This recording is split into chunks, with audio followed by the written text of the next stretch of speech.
Entonces empezamos por ti, Mónica. Sí, muy bien. Hágate más para acá. Sí. Toma esta cosa. Gracias. Claro.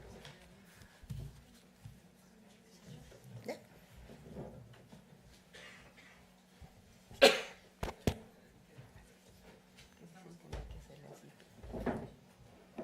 No.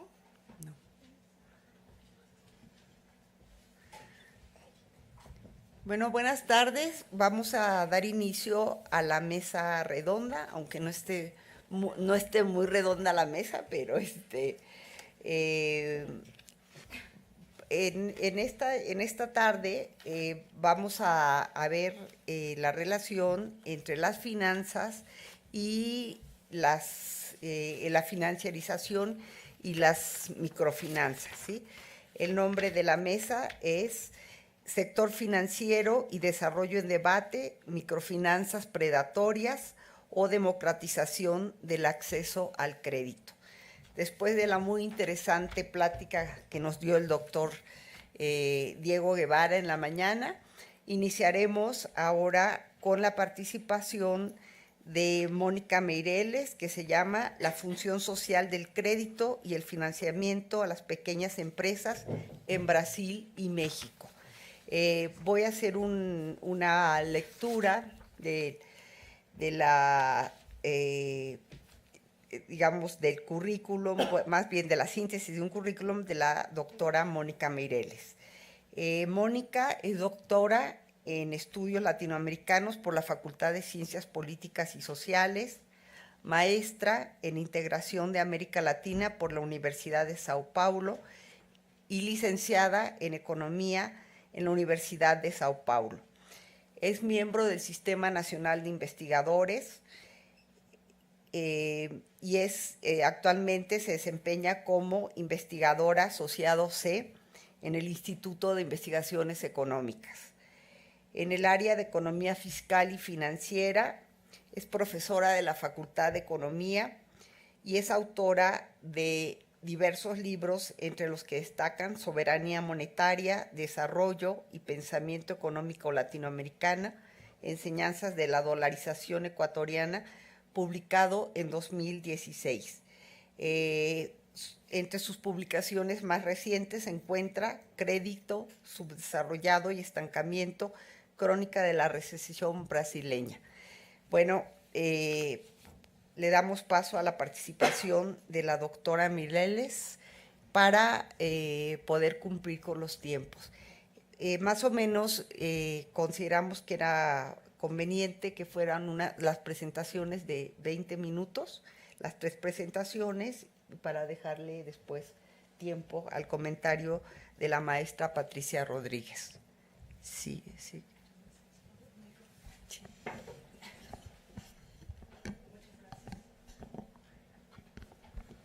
Muchas gracias, Iris, muchas gracias a todos. Mira, la ponencia que traigo el día de hoy se llama La función social del crédito y el financiamiento de las pequeñas empresas en Brasil y México. A veces hay como preguntas más sencillas que uno se hace que te ponen en dudas profundas, vaya, ¿no? Entonces no es por la sencillez de la pregunta que el dolor de la duda se inmuniza, ¿no? Entonces la motivación de la ponencia parte de 4 preguntitas que me estaba haciendo y me sigo haciendo. Una es, ¿cuáles son los autores claves para discutir el rol del crédito en el desarrollo capitalista? ¿Hay algo así como la función social del crédito? ¿Cómo son las condiciones de financiamiento de las pequeñas empresas de Brasil y México?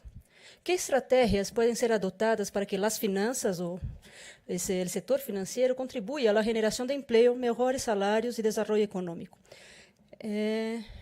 La estructura de la ponencia va en 3 partes. La primera es algo bastante rápido y furioso sobre los autores que ando leyendo para tratar de alguna forma contestar a esas preguntas. Luego, un par de estadísticas sobre las condiciones de financiamiento de las pequeñas y medianas empresas en Brasil y México y finalmente algunas conclusiones. como fue mencionado en la mañana, o sea, la ortodoxia económica tiene una simpatía con la idea del crédito siempre visto como un aspecto positivo, ¿no? Entonces, la gran solución en esa matriz intelectual para los países subdesarrollados es hay que inyectarle liquidez, crédito y así se va a financiar la acumulación de capital, ¿no? Y nosotros sabemos que no es tan lineal y cierto esa relación, ¿no? Entonces, uno casi que por fuerza de interpretación de la realidad, es empujado a investigar más anclado en hombros heterodoxos, vaya, ¿no? Entonces ahí justamente fue parte del estudio que estoy llevando a cabo, ¿no? Como en la tradición heterodoxa, qué autores, qué escuelas están discutiendo la función social del crédito, aunque no la llamen así. Primero, muy rápidamente, una interpretación marxiana, no es marciana, es marxiana, sobre cómo en la discusión del propio Marx está siendo visto la cuestión del crédito. Luego, Veblen, que es un autor que yo conozco poco, pero voy estudiando y también tiene una discusión muy en esa línea crítica de cómo interpretar el crédito. Luego, también muy rápidamente a Hilferding, que es ya mucho más centrado en los aportes marxistas, ahí va en marxianos, dando seguimiento a la discusión iniciada por Marx. Schumpeter, como también discutió el rol del crédito en la acumulación de capital. Y finalmente, Minsky con la hipótesis de la estabilidad financiera. Bueno, Marx, ¿cómo entran el crédito, las finanzas en Marx, ¿no? Uno pudiera decir, mira, obviamente están los Grundrisse, el capítulo 2 ahí, que es bastante, un grado de abstracción muy elevado en la discusión de lo que es dinero, pero si uno se agarra con el libro 1, quizás el lector salga un poco frustrado, porque en el libro 1 parece ser que Marx es muy devoto de la idea de que el dinero es el dinero mercancía, sería el espejo del valor de todas las demás mercancías, ¿no? Entonces ahí como que esa explotación, esa extrapolación de lo que es el dinero parece bastante frustrada, ¿no? Pero si uno se aboca ya al libro 3, entonces hay una preocupación mucho más central de cómo es el crédito y quién ofrece el crédito de forma sistemática en el modo de producción capitalista, que son los bancos, y la discusión de cómo en la Ley General de Acumulación entra lo que es ese puntapié inicial, que es el dinero, el capital en forma de dinero inicial en la Ley de Acumulación de Capital. Entonces, en el libro 3 aparece un Marx que es quizás el Marx que inspira a toda la discusión de dinero endógeno que viene posteriormente en la historia del pensamiento económico. Entonces, justamente en ver el crédito o el dinero como el capital que devenga interés, en la discusión el capital que devenga interés y el capital ficticio que se lleva a cabo en el libro 3, Marx ya no está tan amarrado con lo que son las tesis de dinero neutral o dinero mercancía, sino que es mucho más cercano a la concepción endógena del dinero. Entonces, el propio Randall Wray, que es así como también uno de los papás, obispos de esa iglesia de la moderna teoría del dinero endógeno, lo reconoce. Ya, pasando rápidamente a Veblen, porque ya el tiempo se me va comiendo aquí. Veblen, mira, la teoría de las crisis económicas de Veblen está basada en la visión de que la política bancaria es un factor importante en la generación de crisis. Entonces, también en la generación en la acumulación. La banca, según Veblen, y eso es del texto de Business Enterprise de 1904, dice que la banca no tiene un comportamiento 100% acomodaticio ante la demanda de crédito.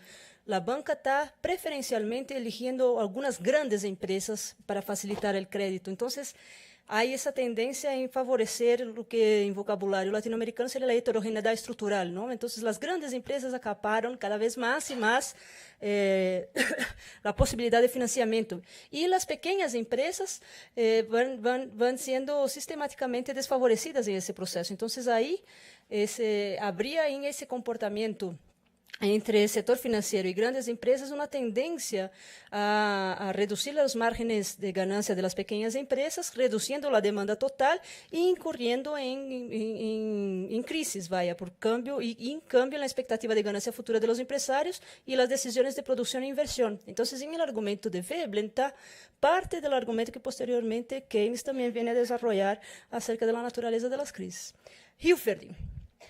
Hilferding también, o sea, posteriormente a Veblen, sin haber leído a Veblen, llega a conclusiones semejantes en el términos de que el financiamiento está cada vez más y más canalizado hacia las grandes empresas. Entonces, que hay esa desigualdad en el acceso al crédito entre pequeñas y grandes empresas. Y esa tendencia del crédito en acentuar lo que son los fenómenos de concentración y centralización del capital. Además, Hilferding está muy preocupado en la formación de una nueva fracción de clase, que es justamente esa oligarquía financiera. Entonces, gran parte de los escritos de Hilferding van en ese sentido, que en las finanzas hay la gestación de una nueva fracción de clase que vemos que en el marco actual de la financiarización, o como se quiera llamar, la etapa actual, viene teniendo cada vez más y más hegemonía, vaya. Schumpeter está escribiendo no sobre la economía estática, no la economía en equilibrio, sino que lo que le interesa es ver justamente el proceso de desarrollo económico. Y por detrás del desarrollo económico, obviamente, está el empresario schumpeteriano que trae la innovación técnica al proceso productivo, pero ese empresario schumpeteriano no tendría cómo ejercerse como tal sin el crédito, sin el crédito obtenido a través de la banca, porque justamente los bancos van a crear ese poder de compra para que el empresario schumpeteriano pueda desviar recursos ya empleados a esa nueva espiral de que la acumulación de capital. Entonces, el crédito es fundamental en el esquema schumpeteriano de desarrollo económico.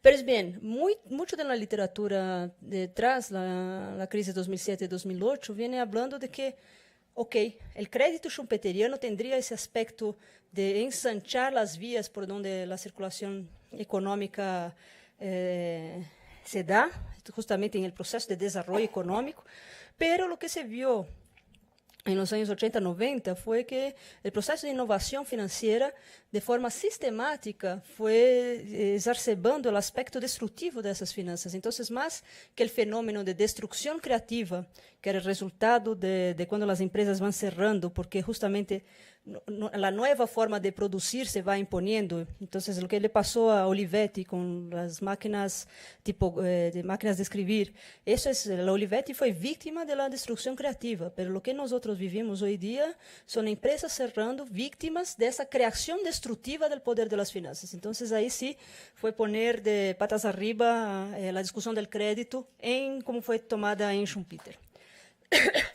Minsky. Minsky estudió su doctorado, empezó su doctorado con Schumpeter, ¿no? Schumpeter le hizo la peor cosa que un doctor de tesis puede hacer, morirse en el camino. O sea, no hay cosa peor que tu tutor te pueda guardar que ese detalle. Y bueno, entonces claramente está influenciado por esa discusión. Y Minsky, la hipótesis de la inestabilidad financiera, el crédito aparece justamente como las empresas no financieras, las empresas productivas, hay una tendencia en que ellas se vayan moviendo como bloque casi del patrón cubierto, o sea, que en el cual los recursos son tomados a títulos de préstamos y son resarcidos integralmente a partir de las ganancias obtenidas en la actividad fin de la empresa, y van pasando por esos esquemas de financiamiento del cubierto al especulativo y el Ponzi. Y el esquema Ponzi es el cual tanto el pago de los intereses de la deuda original como el principal son cancelados teniendo como fuente nuevos préstamos. Entonces, es cuando ese comportamiento se generaliza, cuando estamos ante una clara fragilidad e inestabilidad financiera. Entonces, el crédito de buen mozo y de héroe de la historia se convierte en villano, ¿no? Entonces, es con eso en mente me puse a echar un ojito lo que está pasando en las condiciones de financiamiento de las micro y pequeñas empresas en Brasil y México. Antes de entrar en materia, solo ambientarnos un poco en lo que son esas dos economías, ¿no? En perspectiva comparada. Si tomamos como PIB per cápita, sea, estamos hablando de las dos principales economías en tamaño de PIB y volumen absoluto, pero que curiosamente están en un periodo que en términos de PIB per cápita están por abajo del promedio latinoamericano. Entonces, ese es un momento curioso en que las dos principales economías de la región están con el PIB per cápita por abajo del promedio latinoamericano, que vienen aquí en los puntitos, ¿no? Lo que no habla bien de nuestras economías, vaya, ¿no? Pensando em termos de tamanho do setor financeiro, uma proxy para entender esse tamanho é o crédito interno otorgado ao setor privado como proporção do PIB, não? Então, uma primeira coisa que destaca aqui é que realmente o volume de crédito otorgado por el setor bancario al setor privado interno viene creciendo a lo largo de los últimos 20 años, ¿no? Obviamente se resiente aquí, nos estanca un poco e incluso retrocede porque estamos en plena era de nueva reglamentación bancaria, ¿no? Entonces, el aumento de requerimiento de capital por parte de los bancos en sus balances hizo con que el crédito bancario experimentara esse retrocesso um pouco, vaya, não? Para nada estou falando do aumento da profundização financeira, mas sim de condições de oferta de crédito em nossos países, não? Se vocês veem a barrita mais oscura é Brasil. Brasil tem 60% de esse indicador é 60% do PIB, não? O crédito interno no setor privado é o equivalente a 60% do PIB brasileiro em 2017. Para a América Latina é 50%. Para México, 35%, 36%, ¿no? Entonces, eso dice que el sector financiero mexicano tiene mayores dificultades en propiciar el crédito interno, sea para lo que sea, ¿no? Sea para especulación o sea para financiamiento de inversión productiva. Aquí ya entrando un poco en Brasil, micro y pequeñas empresas y grandes empresas, ¿no? Obviamente que quando uno agarra os dados de la contribuição ao PIB desses empreendimentos, queda frustrado que as grandes empresas todavía respondem a maior parte do pastel do PIB, não? Pero em termos de geração de emprego, as pequenas e medianas empresas é onde estão pues generando muito mais emprego, não? Sabemos que não sempre com o nível salarial desejado, com todos os problemas que há, mas sim são as grandes empregadoras de Brasil e de México. Então, vemos aqui como as micro e medianas empresas em geração de postos de trabalho, não? Número de empregos generados pós-crisis. Então, vemos como aqui todavía as grandes empresas são as barras mais claritas, não? As barras oscuras, a geração de emprego por micros e pequenas empresas. Então, vemos que aqui empieza a catástrofe brasileira, não? O desastre brasileiro agora. E vemos que em plena crise brasileira, as micro e pequenas empresas generaram quase 600 mil postos de trabalho, mientras que as grandes empresas cerraram 400 mil postos de trabalho, não? Então, se o país não termina de hundir-se, em grande parte é por la micro e mediana empresa. Essa é uma encuesta do Sistema Nacional de apoio a las micro y pequeñas empresas en Brasil. Más o menos de las empresas formalmente registradas, una mitad ya recurrió al crédito, ya tomó crédito formal. De esas que ya tomaron crédito, ¿cuál es la fuente de crédito que tienen, no? La gran fuente de crédito, essa foi uma encuesta de mais de 5.000 pequenas e medianas empresas, e a fuente principal de recursos, 63% de aquellas que ya tomaron recursos son con proveedores. Cheques, la tarjeta de crédito y otros productos financieros de esa índole, 54%. Esses con cheques con fecha posterior, 43%. La cuarta fuente oficial de crédito que las micro y pequeñas empresas recurren es al sistema bancario, lo que también habla de esa dificultad de acceder ao crédito formal. E os agiotas e tiburones que andam por aí também sempre, não? Já entrando no caso de México, a mesma coisa, não? Já não em termos de emprego, mas em número de empreendimentos, as micro e pequenas empresas de unidades econômicas registradas ante o INEGI, a grande maioria são micro e pequenas empresas. E a minoria são as grandes e medianas empresas. Como se está financiando a microempresa mexicana? ahí sí, la microempresa mexicana, los que tomaron crédito, que es más o menos también la mitad que ya tomaron crédito, la principal fuente son los bancos. Entonces, 40% recurren a líneas de crédito bancarias. La segunda principal fuente son familias y amigos. Entonces, eso habla también de la precariedad de una red de apoyo en términos de sistema financiero que contamos aquí para ese nicho especial, ¿no? Mientras vamos subiendo en términos de número de funcionarios de micro y pequeña a pequeña empresa, el crédito bancario ya empieza a ser más tomado, más difundido. Entonces, aquí vemos como el crédito, ese ya es para pequeñas empresas, como el crédito bancario sustancialmente, aquí el crédito bancario es el negro con puntitos blancos para la microempresa y aquí para la mediana empresa, ¿no? La pequeña empresa, perdón. Entonces ya es más recurrente que se tome ese tipo de crédito, ¿no? Bueno, aquí también voy a acelerar para que ya se me acabe el tiempo. Es el tipo de financiamiento según el tamaño de la empresa. Nada más para que vean que esa es la primera línea. Emisión de títulos. Cuando uno va para las grandes empresas, que es el color verdecito aquí, ¿se ve? El color más verdecito, esas son las grandes empresas, ¿no? Las grandes empresas se financian mucho, 33 unidades económicas emiten títulos. Entonces, también cuando uno va a empresas más complejas, tiene mucho mayor abanico de formas de financiamiento y la emisión de títulos propios, sean acciones, sean títulos de debentures, lo que sea, es mucho más fácilmente colocado, ¿no? Entonces, eso habla de otras posibilidades de financiamiento que una empresa mayor tiene, que la micro y pequeña empresa no tiene tanto.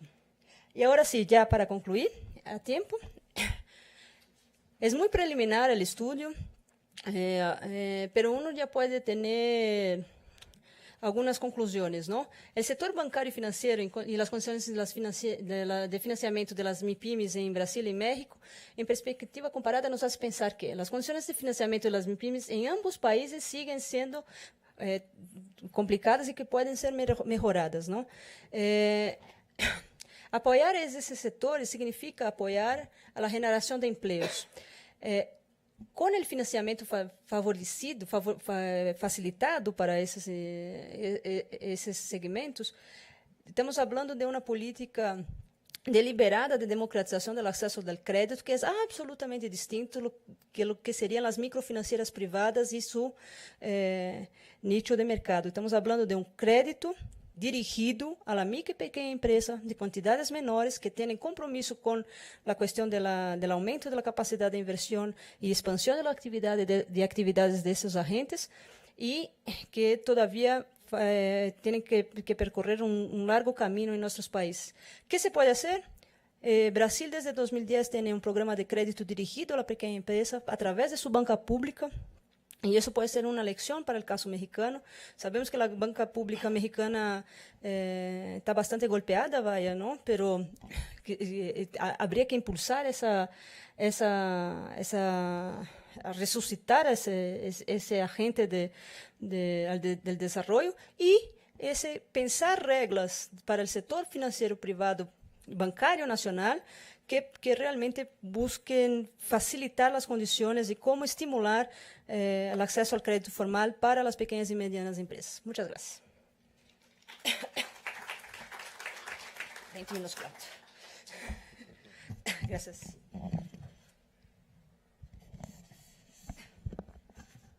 Bueno, agradecemos a la doctora Mileri su participación y su puntualidad con el, o sea, respetando el tiempo, ¿sí? Y pasamos a la participación del doctor Diego Guevara, que es doctor en Ciencias Económicas, maestro en Ciencias Económicas e ingeniero mecatrónico de la Universidad Nacional de Colombia. Ha realizado trabajo de investigación y docencia con la Universidad Nacional de Colombia y la Fundación Escuela para el Desarrollo. Trabajó en el Ministerio de Comunicaciones y en la Universidad de Limerick. Además, ha desempeñado cargos de docencia en la Universidad Católica de Colombia, la Universidad de La Sabana, la Pontificia Universidad Javeriana y la Universidad Nacional. Entre sus publicaciones recientes se encuentran Finanzas y desigualdad, una mirada exploratoria desde la perspectiva de la financiarización y la crisis del 29 y las lecciones no aprendidas, un panorama socioeconómico de la vida en Estados Unidos en la década de los 20 desde una perspectiva. En esta ocasión su participación se denomina Microfinanzas virtuosas, microfinanzas viciosas, el caso de las microfinanzas financiarizadas y sus efectos negativos en el desarrollo. Damos la palabra a Diego Guevara. Bueno, muchas gracias de nuevo por la invitación. Bueno, este es el marco de esta mesa redonda. Va a tratar de ser, digamos, muy corto. Es, digamos, una presentación mucho más, pues más teórica y siguiendo un poco lo que ha presentado hace un momento sobre la financiarización. Porque si bien una visión, digamos, bastante virtuosa de la importancia del crédito, como ya lo hemos estado, digamos, Mónica, para Brasil, y sobre todo el microcrédito a pequeñas y medianas empresas, también puede, digamos, haber una visión, digamos, pues distorsionada, ¿no? Y mucho más cuando vamos a hablar de microcrédito, que bueno, que ahora Roberto al final hablará de un caso puntual para México. Pero, claro, digamos, yo he querido plantear esta presentación iniciando una primer tema que me parece clave, y es la importancia, pues, de la financiación de los sectores populares. Porque si vamos a hablar, digamos, de microcrédito, o al menos, digamos, en las ideas tradicionales de donde surge y todo, pues es finalmente para iniciativas básicas de sobrevivencia, ¿no? Y esto plantea todo un debate alrededor del microcrédito. Entonces, e incluso ha sido como tan masivamente difundido que se ha financiarizado, que es un poco hacia donde vamos a hablar en esto que yo llamo la distorsión del microcrédito y las finanzas viciosas. Es decir, hay que reconocer que existe una dimensión, digamos, virtuosa del crédito, incluso el microcrédito cuando se respetan metodologías originales y demás, pero también aparece una dimensión, digamos, problemática o distorsionada. Y pues finalmente hay allí todo un debate a partir de los trabajos de Milford Bateman sobre el microcrédito como elemento antidesarrollo, que bueno, que si bien puede tener algo de razón, también hay unas realidades de sobrevivencia que pasan por allí. Entonces esto va a ser un poco lo que voy a hablar rápido. Bueno, tal vez en esa idea original del microcrédito es muy conocida, en eso no me voy a detener, digamos, mucho, pero cuando les pregunto la importancia de los sectores populares es porque creo que hay que preguntarse eso cuando hablamos de microcrédito, es decir, las clases populares, o bueno, pues no sé, así lo hemos venido definiendo un poco pues en el grupo que yo trabajo en Colombia, como la economía de los sectores populares, para definirse un poco el concepto muy mainstream de la economía informal todo el tiempo, pero eso será otro debate más adelante. Pero creo yo que así como hay métodos formales de financiación, pues están los métodos no formales. De hecho, Mónica ha mostrado algunos, préstamos familiares y demás. Y yo creo que hay unos que incluso que no son tan negativos de pronto. Por ejemplo, hay lo que llaman las roscas, las cadenas o este tipo de mecanismos para financiarse, o incluso los créditos familiares que pueden generar unas dinámicas allá a nivel de deuda emocional y demás, pero pues que son mucho mejores digamos, a los más problemáticos, y que es donde se entra a justificar el microcrédito formal, como eso que se llama el pagadiario, o en mi país lo llaman el gota a gota.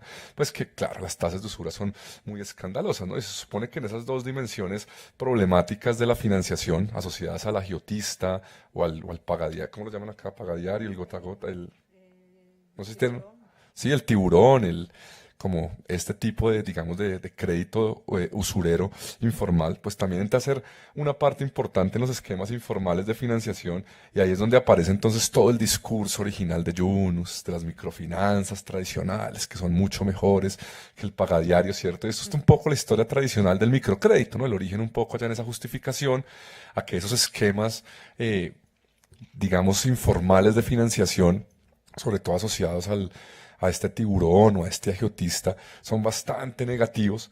Entonces, pues allá aparece Yunus, pero con una idea original de financiar iniciativas productivas, con unas metodologías grupales y demás, que hasta cierto punto, tal vez eso lo podemos discutir más adelante, pero tal vez en la intención, digamos, original del microcrédito, que está financiado en esta estructura, ¿no? Que uno tiene, que es un crédito, digamos, subsidiado, pues es una idea original y de pronto allí pueden haber cosas interesantes, ¿no? Lo que pasa es que esto con el tiempo se ha distorsionado, pero digamos que era un crédito originalmente, ¿cómo se fondea, no? Pues socialmente lo fondeaban ONGs, subsidios y demás. Esto después se distorsiona y es donde aparecen esas, digamos, microfinanzas, pues viciosas, ¿no? Y por eso le puse el título así a esta presentación.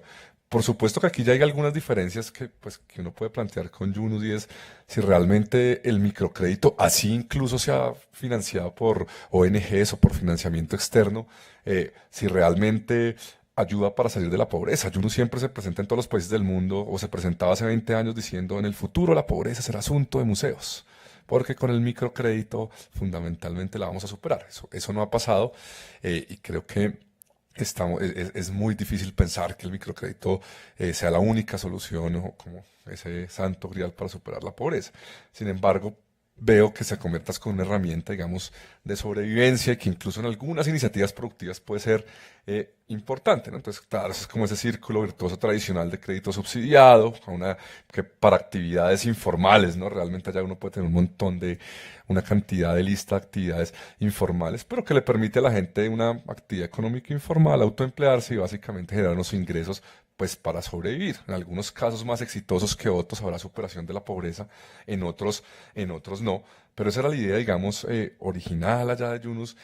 Incluso algunas microfinancieras que todavía trabajan, que respetan los esquemas originales de tecnología grupal, algunas tienen un buen impacto. De hecho, pues en una gran parte de América Latina existen algunas de ellas, pero el problema aparece cuando está lo que llamaré la segunda parte como ese modelo actual, y que de hecho ese cambio del modelo subsidiado al comercializado, ¿cierto? Donde ya entran las entidades financieras, eh, y de hecho esto le gustaba mucho a los neoliberales en los 90 porque es decir, usted puede superar pobreza, pero ya no tiene que depender de una ONG que lo financie, sino usted mismo se va a financiar su salida de la pobreza, y de hecho esta es la política que más venden en los años 90. Pues allí el microcrédito se dispara, y de hecho Yunus no es muy crítico de esto al comienzo, y deja que esto pase, ¿cierto? Entonces ahí es donde aparece esta idea de la distorsión del microcrédito y las finanzas viciosas. Para ustedes ya está el famoso caso cuando compartamos, sale a la bolsa hace más de 10 años.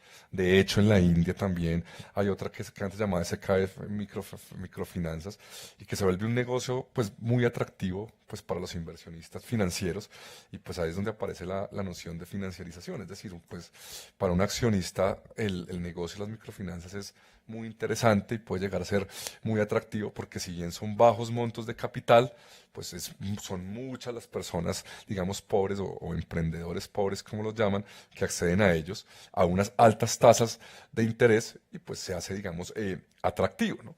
Pero entonces digamos que aquí de cierta forma, y aquí viene el debate, es un debate muy amplio, si hay una distorsión o no, porque es que la distorsión no solo tiene que ver con que entren los actores financieros, sino que la presión de la maximización del accionista que ha invertido en las microfinancieras, pues también va a presionar a que se diversifiquen los portafolios.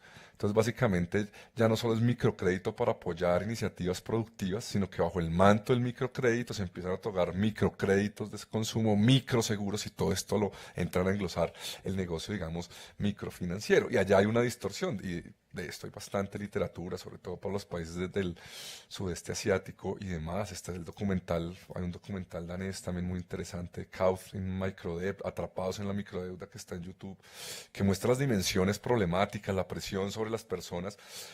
Incluso Esther Duflo, muy ortodoxa y todo, en su libro de Repensar la Pobreza, menciona algunos de los aspectos negativos que pueden haber en esto, en esa distorsión, digamos, del microcrédito. De hecho, muchos de estos bancos, no sé cómo funciona la regulación para ustedes, pero muchos de estos bancos que tienen una figura microfinanciera ante los reguladores, empiezan a pedir a que los dejen transformar en bancos tradicionales, ¿no? Y creo que sucede todo el tiempo, y es lo que llamamos esa distorsión, digamos, del microcrédito y las finanzas viciosas. Y que los principales actores, acá simplemente un caso para ejemplificar de la realidad de lo que he visto en mi país, pues las grandes bancas tradicionales también han entrado al negocio microfinanciero, ¿no? En Colombia, digamos, y también en Perú. De hecho, Colombia y Perú en los últimos indicadores del BIP son los países como más favorables para la inclusión financiera con IMFs, y tanto los grupos locales, que en el caso de Colombia son Aval y otros que no van a tener, pero también como holdings externos de Credit Corp de Perú, incluso BBVA, que acá está con Bancomex, allá también tiene una fundación microfinanciera, pues han entrado al negocio porque se han dado cuenta que es bastante interesante. De hecho, en Colombia la entrada al microcrédito es mucho más nueva que en México, pero los grandes actores financieros se han dado cuenta que es tan rentable, pues que entran también al negocio. O sea, esto básicamente ya dejó de ser una cosa original del crédito subsidiado en la idea romántica, y unos que en algunos casos pudo haber funcionado, en otros no, pues para ser una fuente más de rentabilidad de las instituciones pues financieras muy vinculadas a la lógica de maximización del accionista. Entonces, en este esquema, y de hecho, ¿qué ha pasado?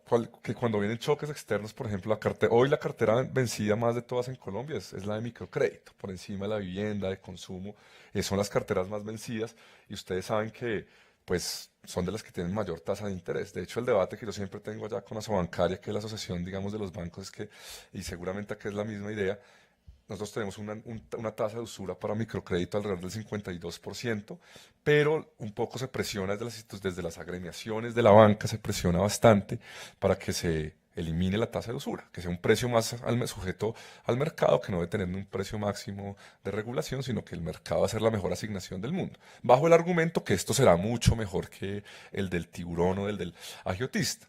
Claro, este es un punto difícil de controvertir, pero entonces el banco también termina siendo un agiotista más, y pues las microfinanzas pierden, digamos, su sentido, ¿no? Entonces, esto es un poco lo que les comentaba. Hay diferentes trabajos, ¿no? Hay unos trabajos para África, Bauchemin, de hecho, hay unos trabajos de Thomas Lee también interesantes, que no solo critican los microcréditos, sino las economías colaborativas y otro tipo de cosas allí en ese trabajo que se llama What Yours is Mine, un buen libro de Thomas Lee, si quiere leer una buena crítica a Uber, Airbnb y todo lo demás. Es un buen texto. Lo tuyo es mío, creo que está traducido al español también. Pero la distorsión del microcrédito entonces es hoy una realidad, ¿no? Pero pues para muchos defensores lo siguen vendiendo bajo la idea romántica, ayunos, de sacar gente de la pobreza, y hoy no funciona. Pero no por esto uno no puede desconocer la importancia, digamos, del microcrédito, ¿no? Porque es que entonces algunos autores, muy en la línea del norte, como Milford Bateman, que de hecho tiene algunos artículos en una de las revistas de acá de la UNAM, pues él dice, las microfinanzas, más allá de que sean o no financiarizadas, es una política antidesarrollo, porque lo que financian es una serie de empresas equivocadas, básicamente es un modelo, como él lo dice, que no son empresas correctas, de baja productividad, y que promueven la desindustrialización. Es toda un poco la teoría de Milford Bateman. Claro, pero ustedes de este punto, digamos, de vista terminan desconociendo que hay unas condiciones de que en nuestros países el sector informal pues pesa bastante en la economía, y simplemente pues necesita formas de financiar, ¿no? Pero claro, entonces un poco la posición que digamos el adapta es que dice, mira, acá usted tiene una mayor competencia entre empresas informales, tiene un sobreendeudamiento de hogares pobres, que eso es cierto, y pues también con efectos, digamos, tributarios que uno no podría, digamos, desconocer, porque muchas de esas pequeñas empresas financiadas con microcrédito no van a pagar impuestos y demás. Entonces, un poco esa literatura de Milford Bateman y más dicen, mira, las microfinanzas, si usted las ve como política, digamos, de desarrollo, pues tienen unos efectos súper negativos. Digamos que eso puede ser cierto como si es la política de largo plazo, pero yo pienso que en el corto plazo uno no puede desconocer la importancia del financiamiento, así sean de actividades productivas que no sean altas en productividad por las realidades de nuestros países. ¿Sí? Es decir, yo creo que en el corto plazo uno podría desprenderse de la necesidad del microcrédito. Pero, ¿qué tipo de microcrédito necesitamos? Es decir, claro, un microcrédito o de una banca pública o mucho más regulado, pues porque vemos claramente cuando las microfinanzas se van a la dimensión de las microfinanzas viciosas, vamos a tener, digamos, bastantes problemas, ¿no? Entonces, a grandes rasgos, para cerrar, digamos, esta idea de esta presentación, o este panorama amplio, es claro que los sectores populares e informales necesitan formas de financiamiento para resolver sus necesidades inmediatas. Eso creo que es un punto cercano. Viene el tema de decir, bueno, pues entonces, ¿quién va a proveer ese financiamiento? Porque si bien hay unas microfinanzas que son formales, que no están financiarizadas y que pueden ser virtuosas, que aún existen, que respetan la tecnología grupal del microcrédito o que pueden estar vinculadas a programa de banca pública, que habrán experiencias, digamos, de Brasil que Mónica las menciona, y que de hecho en las crisis las empresas formales son este tipo de pequeñas empresas son las que proveen una base importante. Pues más allá de si son el antidesarrollo o no, la realidad inmediata es que le proveen unos mecanismos de subsistencia, ¿no? Entonces, más bien lo que tenemos que pensar es decir, oiga, ¿cómo más bien blindamos en el corto plazo este tipo, digamos, de pequeñas y medianas empresas, de ese rol de los actores financiarizados y de las instituciones financiarizadas y las convertimos más bien hacia microfinanzas virtuosas en el corto plazo, ¿sí? Claro, si en el largo plazo, si a 100 años seguimos pensando que el microcrédito para las pequeñas empresas y para actividades de baja productividad es la salida, pues seguramente sí puede ser una política antidesarrollo, pero en eso diferiría un poco de la literatura estándar que dice que son completamente antidesarrollo. Creo yo que en el largo plazo lo van a hacer, pero en la necesidad inmediata de las realidades de la informalidad de nuestro país, de nuestros países, digamos, en desarrollo, creo que son importantes, ¿no? Entonces este es un poco como el mensaje pues de esta pequeña ponencia que creo que se enlaza un poco con los dos temas. Muchas gracias.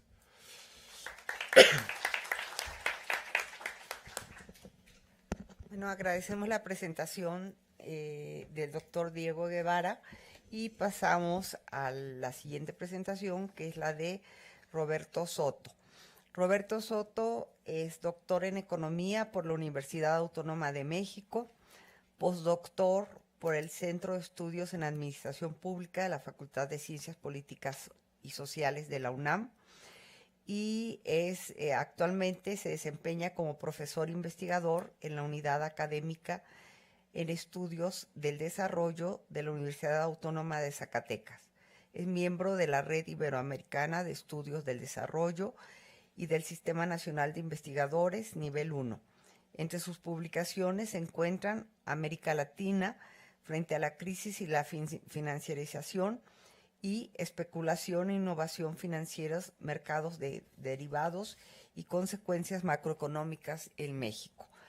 La participación que ahora nos va a presentar el doctor Soto es microfinanzas, resultados financieros y sociales. Le pasamos el micrófono, por favor, y agradecemos. Sí, gracias.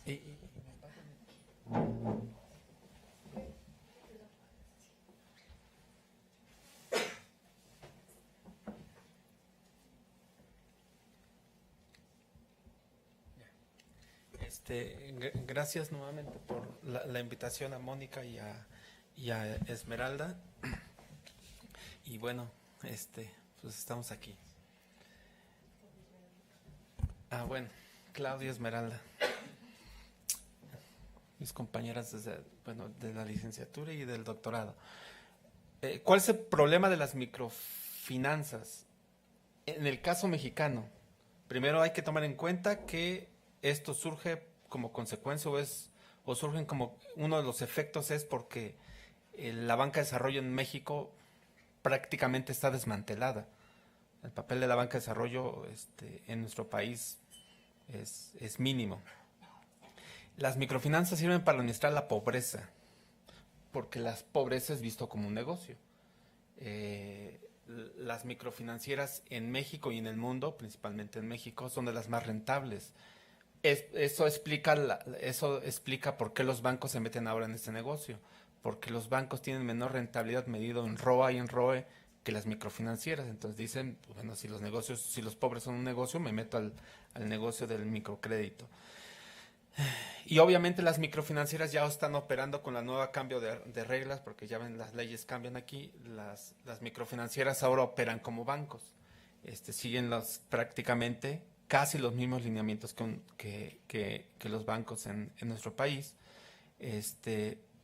Y aquí viene lo más interesante. Una de las fuentes de financiamiento de las microfinancieras es la banca de desarrollo. Pues país de locos. Entonces, si la banca de desarrollo se supone que tiene como objetivo prestar a la microempresa, pues no, pues de por sí se desmantela y lo que presta se la presta a los microfinancieras para que estas a su vez se lo presten a lo que vamos a ver ahorita. En el caso mexicano, diferente al caso de América del Sur, yo nomás hablo de América del Sur, me refiero solamente a Bolivia, Perú, básicamente. El principal cliente, aquí son vistos como clientes, no como personas. El principal cliente son las mujeres. En el caso de América, en Bolivia y en Perú, va más o menos a la par. A algo muy interesante, y los créditos que se prestan en México a los varones, a las mujeres, prácticamente son manejados por los hombres. Entonces hay también una distorsión de quién realmente maneja los microcréditos, pero a quién se les otorga. En México 9 de cada 10, 8 de cada 10 es hacia las mujeres. Esa es la razón por la cual el título de este trabajo, Microfinanzas en México, mujeres como sujetos financieros. Las feministas se enojan porque uno utiliza el término instrumento. Las mujeres son vistas como instrumentos financieros, entonces le suavizamos y le ponemos mejor sujetos para evitar críticas duras. Bien, el contenido lo están ustedes viendo ahí, la introducción es básicamente pues cómo surgen, etcétera, pues eso me llama el ahorro, porque ya Diego ya explicó cómo surgen. Se dice que con el microcrédito las mujeres se van a empoderar, etcétera, etcétera. Vamos a mostrar algunos resultados generales de las microfinanzas en el caso mexicano y obviamente también como con Mónica es un trabajo que todavía va para largo porque son 3 casos de estudio, Querétaro, San Luis Potosí, Nayarit. Querétaro porque yo soy de ahí, San Luis Potosí porque uno de nuestros compañeros, Aderac Quintana, va a hacer un trabajo sobre San Luis Potosí, y Nayarit porque es la estudiante del doctorado que me encantaría que estuvieras en el comité, Diego, y ella de Nayarit, entonces ella va a hacer el trabajo de campo de ese estado, en particular de Tepic y en particular de una localidad. Se supone, voy a resumir esto, prefiero que me hagan preguntas para yo fortalecer más este trabajo, que hagan comentarios para que sea todavía mejor este trabajo. Se supone que con las microfinanzas, o al menos es la visión de los que las promueven, con microfinanzas va a haber inclusión financiera, entonces podríamos hacer un símil, microfinanzas es igual a inclusión financiera, pero desde la visión de los que promueven esta industria, porque es toda una industria. Pero la estadística, la evidencia empírica comprueba que las mujeres ni se han empoderado y realmente los que reciben el verdadero beneficio son las microfinancieras. E insisto, estoy hablando para el caso general de México. Entonces hay que ver cuáles son los efectos socioeconómicos de esta industria en el caso mexicano. Tampoco es tan diferente para el caso de América Latina ni para el caso asiático, hablando de la India y Bangladesh. En la India y Bangladesh hay suicidios. Aquí no hemos podido documentar los suicidios. Sí, suicidios porque como no pueden pagar sus deudas, prefieren morirse. Entonces, se dice que hay empoderamiento de las mujeres, hay una mayor inclusión financiera, hay una inclusión laboral porque con el microcrédito permiten generar empresas o microempresas. Y esto va a su vez generar el emprendedurismo. Entonces esas son las palabras clave: empoderamiento, emprendedurismo, inclusión financiera, inclusión laboral, y todo está bien. Y se supone que gracias a esto se implementan políticas de género. Y esto ayuda a combatir la violencia, etcétera, y ayuda a los derechos humanos de las mujeres. Pero todo esto realmente no es tan así. Porque estamos hablando de una sociedad patriarcal en el caso mexicano, entonces es el estatus que predomina en economías como la nuestra. Ahí existe discriminación, explotación, etcétera, etcétera, cosas que todos nosotros sabemos que aún continúan por desgracia en países como el nuestro. Las sociedades patriarcales lo que hacen es expropian a las mujeres su sexualidad, sus hijas, hijos, productos de su trabajo, su creatividad. Hay una dependencia sexual, afectiva, subalternidad, pobreza de género, hay una dependencia financiera, una dependencia económica. Entonces, realmente la mujer prácticamente es invisible en economías como la nuestra y en ciertas regiones como las que nosotros hemos escogido en estudio. Esto no quiere decir, y aquí, ojo, que haya estudios, casos de éxito, pero como por ahí mencionan, los casos de éxito por lo regular son únicos y irrepetibles. Entonces, hay que tomar en cuenta eso.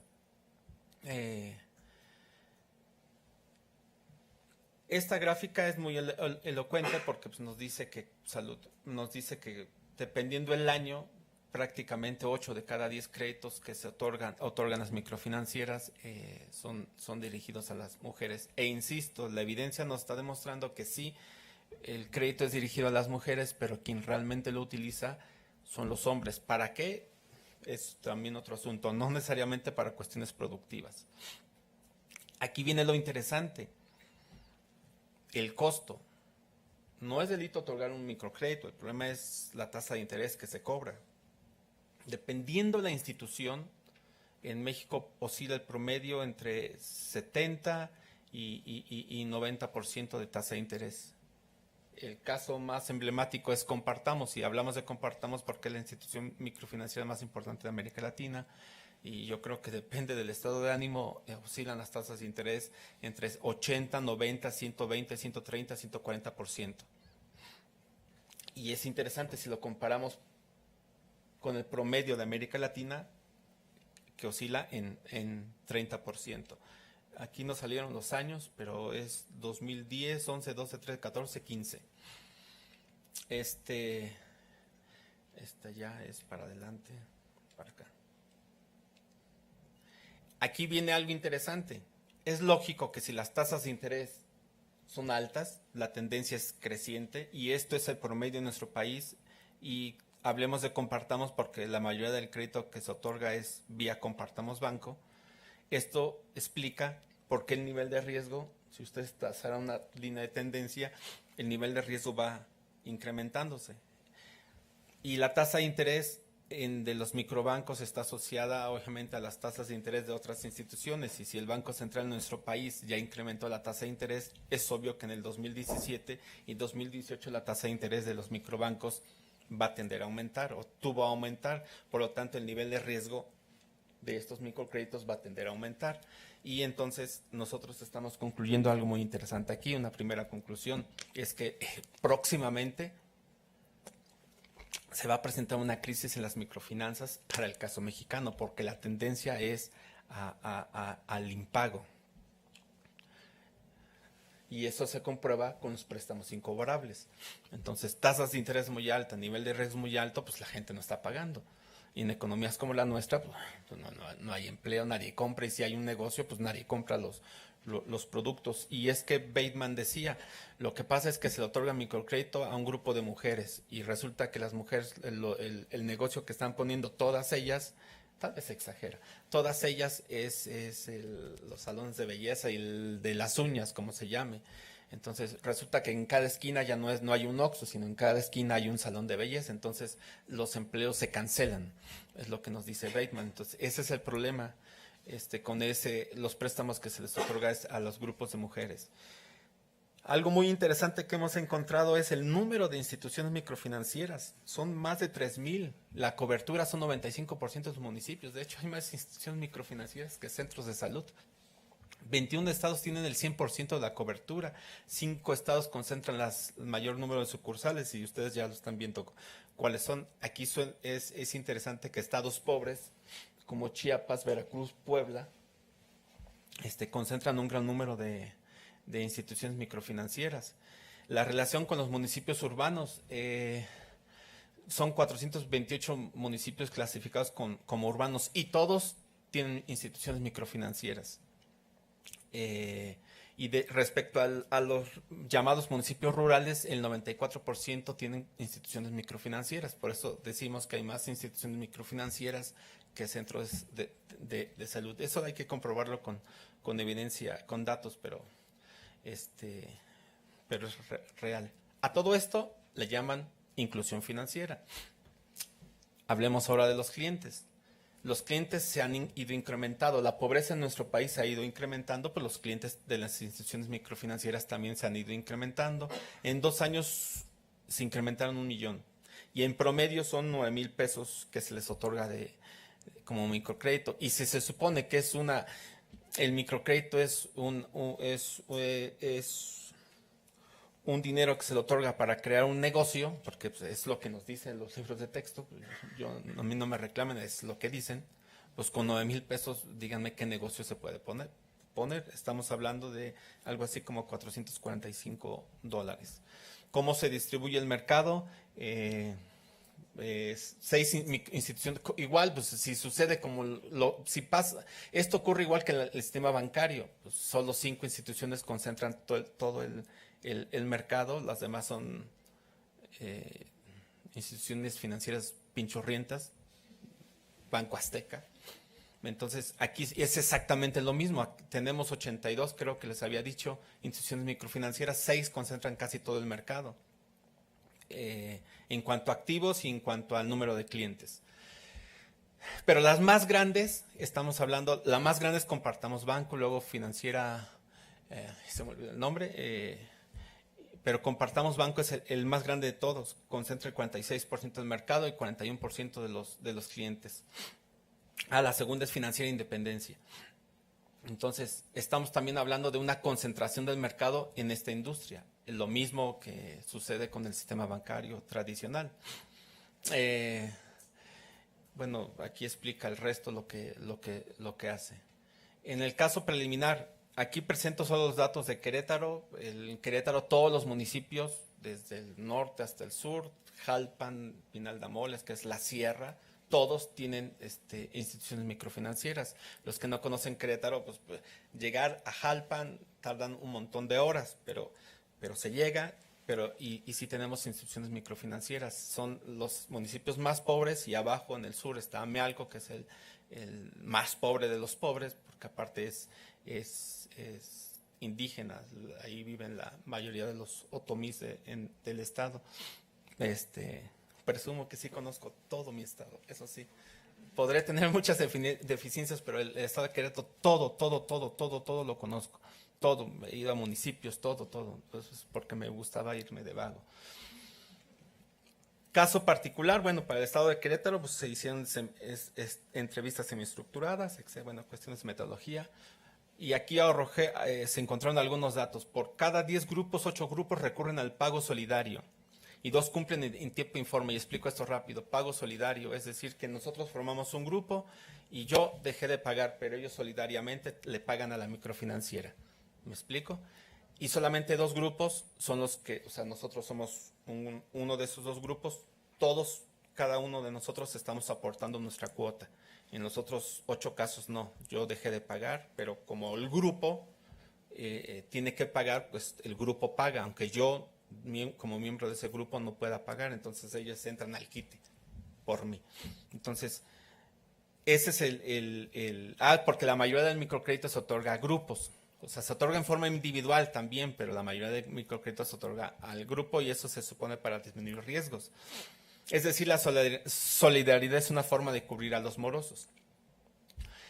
Entonces hay 2 casos extremos, los grupos morosos y los grupos cumplidores. Las tasas de interés oscilan, insisto, entre 80 y 140%, y aquí estoy tomando el caso de Compartamos Banco porque es el que predominante.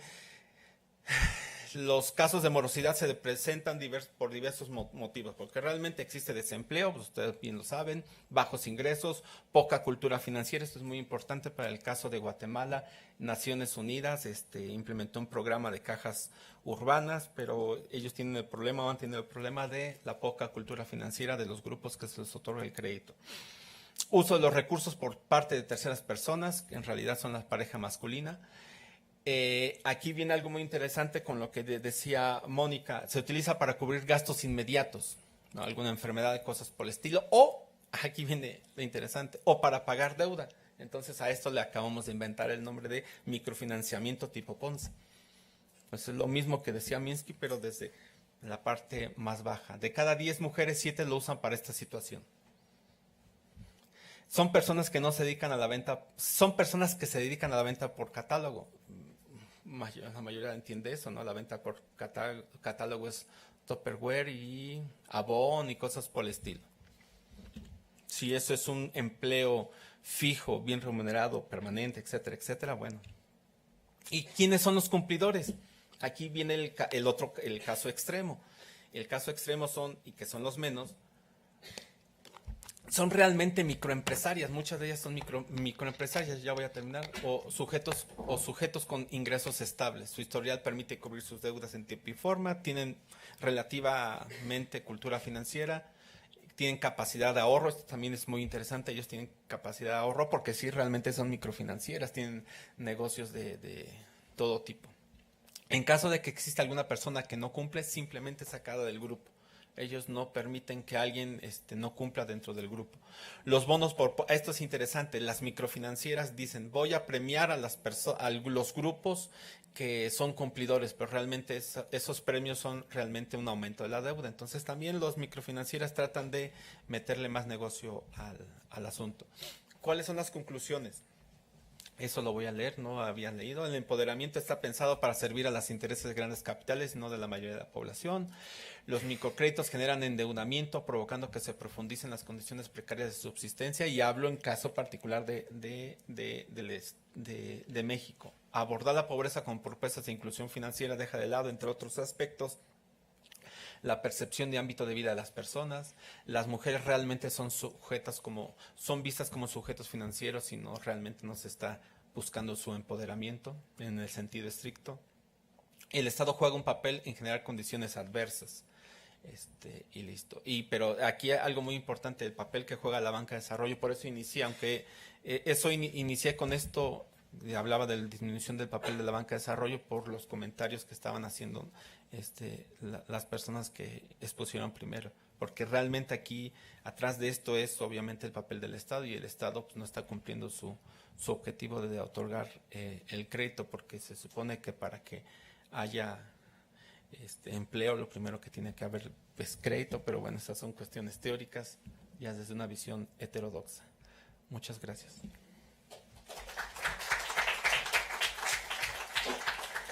Bueno, agradecemos la participación de Roberto Soto y vamos a darle la palabra a Patricia Rodríguez, que va a hacer el comentario de las participaciones que se han hecho. Patricia Rodríguez es maestra en Ciencias Económicas por la Unidad Profesional de los Ciclos Profesionales y Posgrado y licenciada en Economía por la UNAM. Se desarrolla como investigadora en el Instituto de Investigaciones Económicas de esta universidad en el área de Economía Financiera. Coordina el Seminario Institucional de Economía Fiscal y Financiera y ocupó el puesto académico administrativo de secretaria técnica del Instituto de Investigaciones Económicas de 1998 a 2002. Entre sus publicaciones se encuentran Consecuencias del desorden monetario mundial en la inversión y las políticas anticíclicas en las economías latinoamericanas, una propuesta de José Antonio Ocampo. Le damos la palabra para que comente las anteriores participaciones. Bueno, gracias por la invitación, y pues es una mesa importantísima. Yo creo que hoy es una discusión muy fuerte acerca del crédito y el microcrédito y la relación de género, que creo que ya todo el mundo deberíamos comenzar a abordarlo, aun cuando estudiemos cuestiones macro.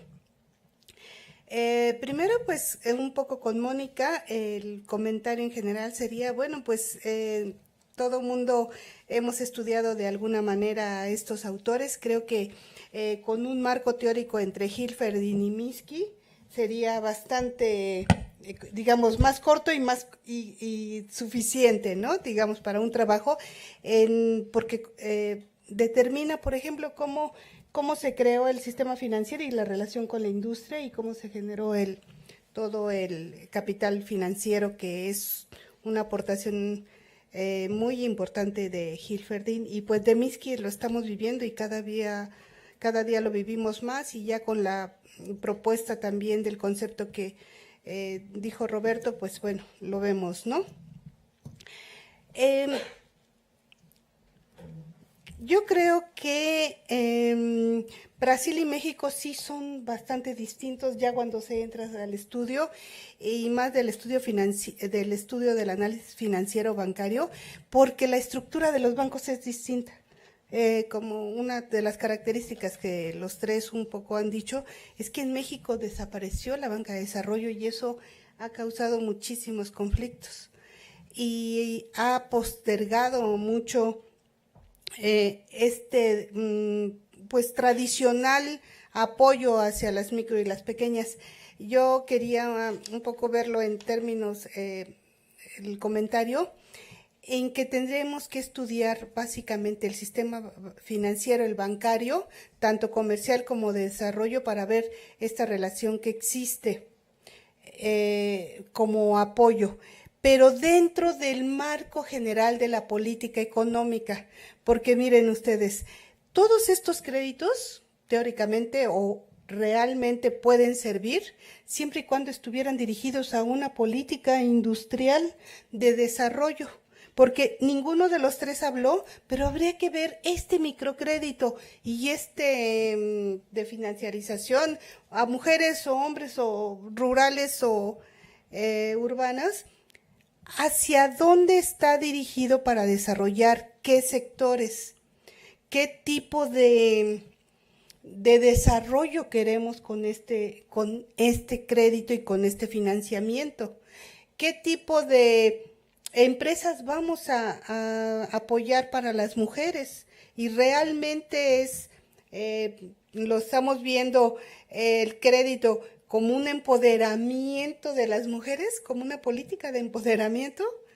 Bueno, pues habría que analizar si eso es lo que cumple. Entonces, la primera crítica que yo haría es que sí tendremos que bajar más el análisis dentro del marco general de desarrollo económico, digamos, uniéndolo con el sistema bancario y la relación que existe entre la banca de desarrollo y la banca comercial en México. Y lo estamos viendo ahorita en un trabajo con Mónica. En México, por ejemplo, hay una tendencia a bajar las garantías que da la banca de desarrollo a la banca comercial por los créditos de micro y los pequeños a las pequeñas empresas. Esto tiene verdaderamente aterrados a los bancos comerciales. ¿Por qué? Porque entonces dicen que van a hacer un análisis real acerca del riesgo y que esto va a incrementar muchísimo la tasa de interés. Entonces, si nosotros vemos esta situación junto con a qué sectores se están apoyando de estas pymes y mipymes, y con esto vemos que a quienes se está apoyando a las mujeres con este crédito, bueno, entendemos el fracaso de lo que hay ahora. Y una pregunta ahí para Roberto quizás sería, ¿qué es primero, el análisis de riesgo de los bancos o que esa tasa de interés lleva a un alto riesgo? Ahí habría que preguntarse exactamente cuál sería este asunto. Bueno, como les decía, yo creo que habría que analizar el sistema bancario en Brasil, habría que analizarlo en México y habría que analizarlo cuáles son los objetivos de desarrollo que el Estado impone por distintas vías a el sector bancario para dar estos créditos, o al sector de estas financieras o cualquiera de las instituciones, la que sea su modalidad, que dan crédito y que están pensadas para apoyar y desarrollar la economía en cada uno de los países. Yo creo que es muy específico en cada uno de los países cómo se da.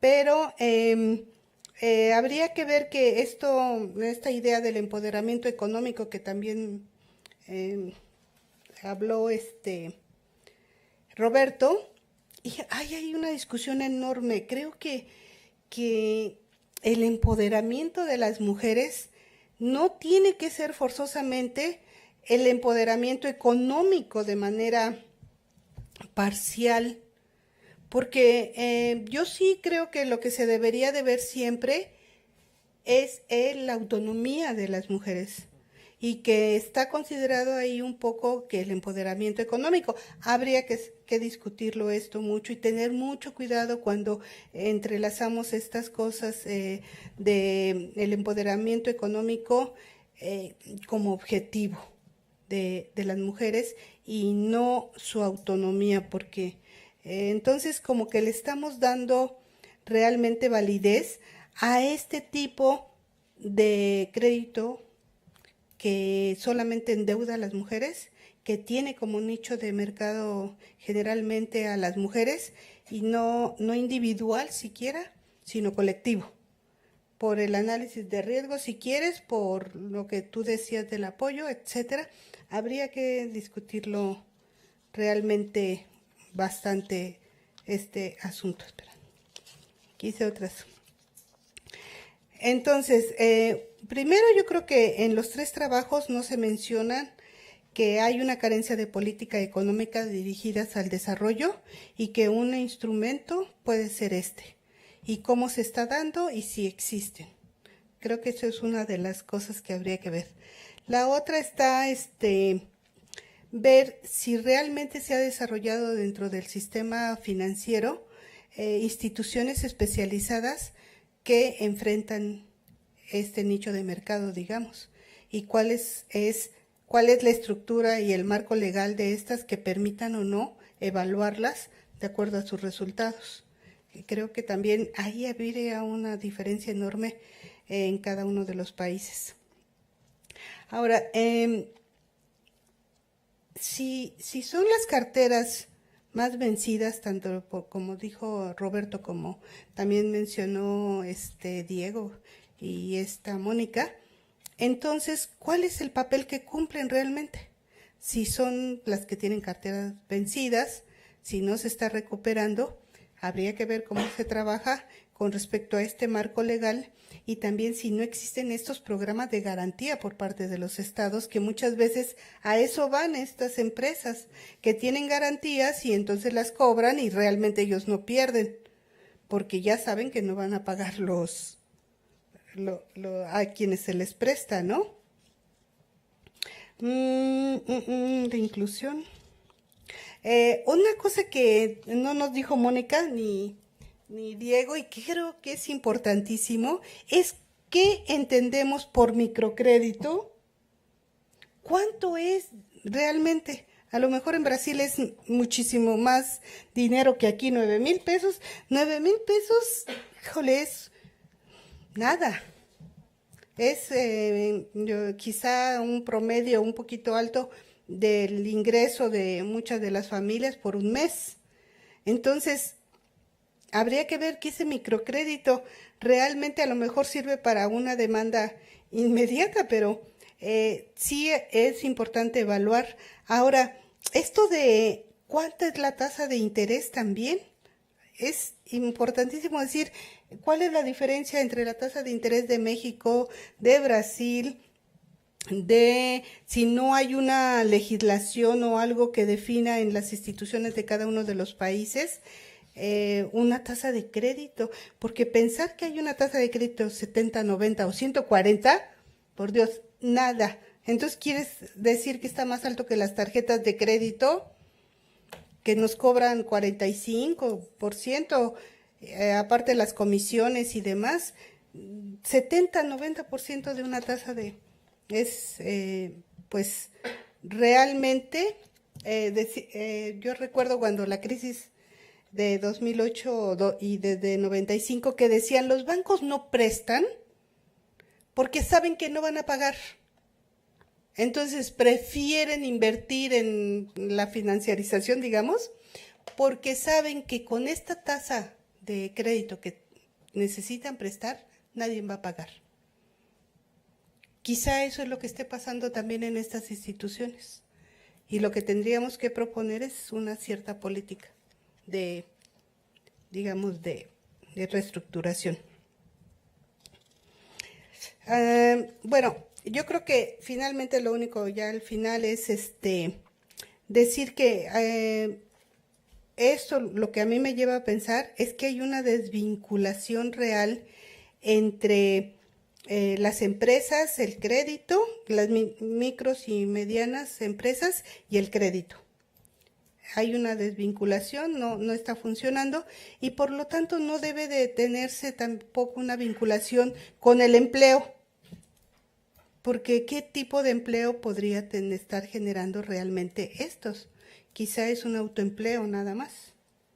Y también habría que ver que los que consiguen crédito o son en grupo, muy dirigidos a que sean grupos así o digamos cooperativas, etcétera, y cuando se presentan gente individual, empresas individuales, generalmente también es visto como que es para los hombres porque las mujeres no tienen colaterales, no tenemos propiedad ni de la tierra ni del capital. Entonces, generalmente por eso se ve como prestanombres a los hombres, porque están sí dirigidos a las mujeres, pero al no tener colaterales no son sujetas de crédito. Entonces, es un mundo para investigar y son detalles que creo que son las que pueden dar las características de uno u otro sentido. Creo que serían mis comentarios así generales y las preguntas ayudarían muchísimo más, ¿no? Gracias. Bueno, agradecemos la participación de los tres ponentes y el comentario de la maestra Patricia Rodríguez. Ahorita vamos a pasar a una pequeña ronda de preguntas de unos 10, 15 minutos. Y pues iniciamos con las tres primeras preguntas para posteriormente ver si todavía nos queda algo tiempo. Bueno, aquí adelante Claudia y Cristian. Me gustó cómo empezaste, Mónica, tu exposición sobre la definición del crédito, cómo haces ese vínculo entre los otros, no nada más tomando Minsky o Hilferstein, sino me gusta que hayas tomado a Veblen, porque hay una línea entre Marx con su capital generador de intereses, un vínculo con Veblen, y quien desarrolla más esa idea es Minsky en estabilizando una economía desestable, inestable. Entonces, ¿y sabes cuál es? Es precisamente el entender el mecanismo del crédito como un mecanismo de acumulación, concentración y transferencia de riqueza. Eso es algo inherente al crédito en cualquier circunstancia. El crédito y el comportamiento de los banqueros en busca de ganancias van a provocar circunstancias en los deudores. Y eso es en la financiarización, en el crédito basado en el market-based credit, en todo, porque es naturaleza del crédito.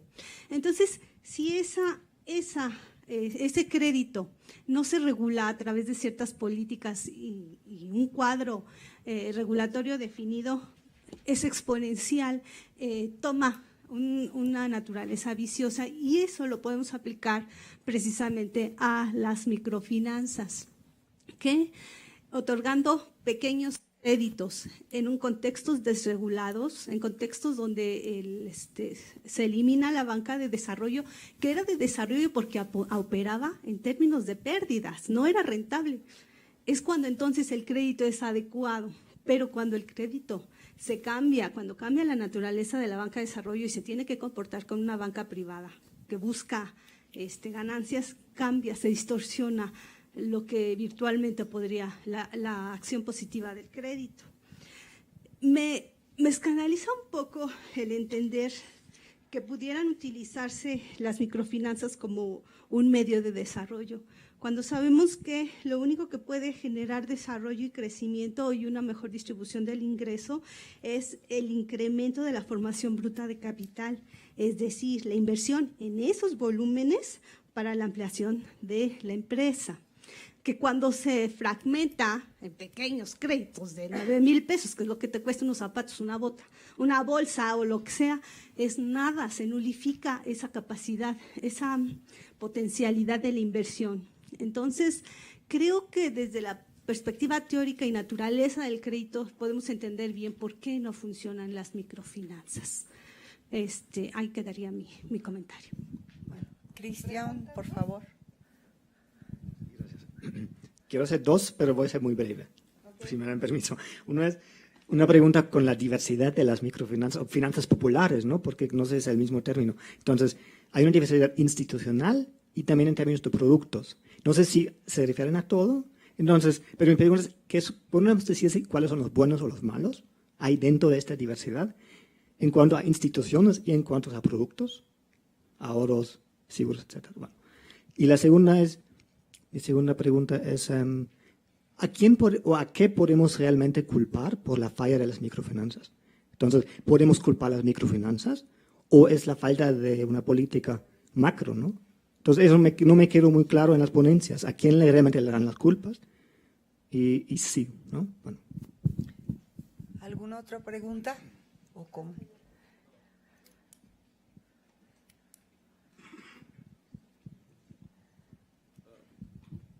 Un poco en el sentido de la última de los comentarios. Creo que rastrear un poco el cambio del modelo de las microfinanzas podría dar un poco de claridad de qué es lo que ha estado fracasando de acuerdo a algunos estudiosos. Recuerdo, por ejemplo, que Milford Bateman en la revista Estudios del Desarrollo de Zacatecas sacó hace poco un artículo que se llama Destruyendo las microfinanzas. Y lo que él reseña es que el modelo inicial de las microfinanzas en Emilia-Romagna, en Italia, funcionaba perfectamente porque había un acompañamiento de las pequeñas unidades productivas. Estas no se enfrentaban, como en la actualidad, a una estructura de mercado oligopólica, donde las materias primas son controladas por pocas empresas, etc. La banca de desarrollo no tenía el marco de funcionamiento como de sustentabilidad financiera por encima de los objetivos del desarrollo. En ese sentido, creo que sí, las microfinanzas han funcionado históricamente como una fuerte palanca de desarrollo, pero en el marco de la financiarización de la economía global se distorsiona totalmente la capacidad que tiene el Estado y el gobierno de promover estas unidades productivas. Entonces, mi pregunta sería un poco a todos los ponentes, pero en la idea de Diego Guevara, ¿cuál sería esta política de microfinanzas virtuosas y si tendría que ir acompañada con otro tipo de políticas? Digamos, en Medellín, por ejemplo, hubo un programa muy fuerte de microfinanciamiento, pero que en palabras de Bateman y de McLean desembocó en una changarización, ¿no? Había problemas de demanda, no solamente problemas de oferta de crédito, sino el tipo de empresas que se desarrollaron eran empresas que competían entre ellas y no eran economías de escala, etcétera, ¿no? Entonces, si pudieran expandir un poco, ¿cuál sería este horizonte de microfinanzas virtuosas? Porque creo que en el pasado ha existido, pero en el contexto de una libertad de movilidad de capitales hay que pensar en otro tipo de cosas, quizás control de capitales, banca de desarrollo, etcétera. Gracias. ¿Alguna otra pregunta?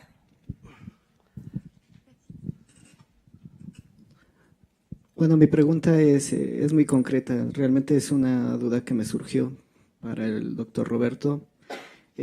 Hablabas de que hay una cobertura del 100% en zonas urbanas y 94% en zonas rurales. ¿Cuáles son los estados donde se coloca mayor cantidad de crédito? Esa sería mi pregunta. Bueno, una última pregunta para que contesten los ponentes, si es que hay, ¿no? Bueno, Yo tendría una pregunta. ¿Por qué se piden créditos a esa tasa de interés?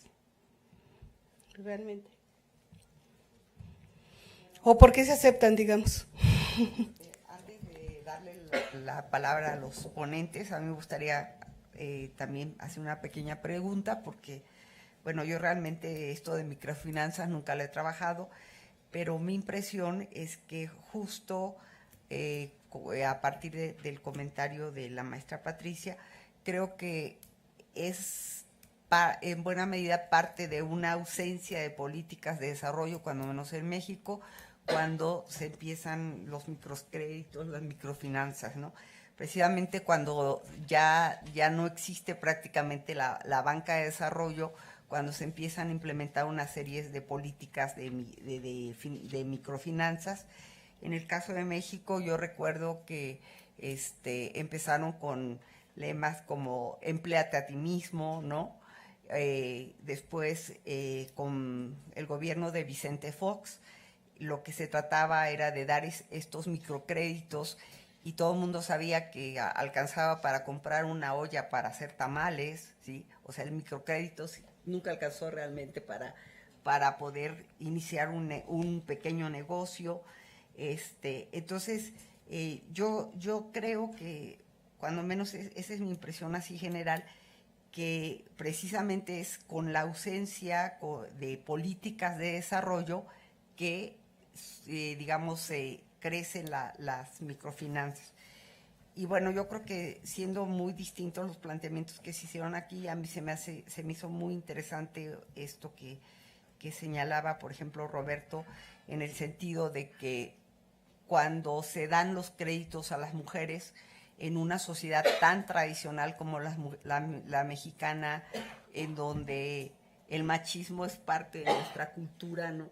En realidad se le están dando los créditos a las mujeres porque se sabe que presionando a estas mujeres probablemente recuperen parte del crédito, pero que realmente el crédito no va a ir para las mujeres, ni siquiera para los hijos.